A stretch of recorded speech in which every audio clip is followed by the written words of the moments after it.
It's day 157. The slaves grow happy.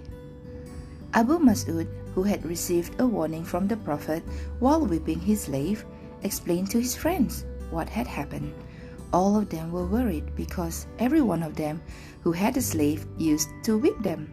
They didn't know how to treat their slaves after hearing these words of the Prophet.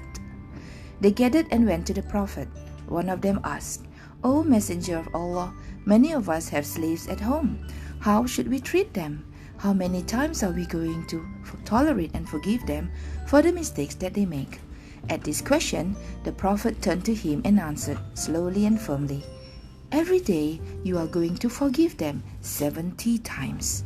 Those who were there looked at each other in amazement and surprise. Until that day, they had always made their slaves work in harsh conditions. They were in the habit of insulting and beating them.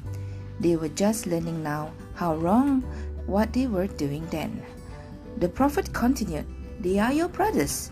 Any of you who has a brother still remaining as his slave, let him share the food he is eating with him.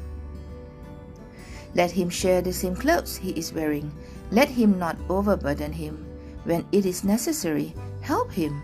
Whoever decides to beat him, let him remember Allah and let him lower his hand." The Muslims paid close attention to the Prophet's words, and then they set out for their homes in deep thought. After that day, the faces of the slaves brightened up. There was a different kind of happiness in the homes. The slaves were not oppressed anymore. People did not get angry enough to beat them anymore. They were not looked down upon. From then on, they were not treated as servants but as children of the house.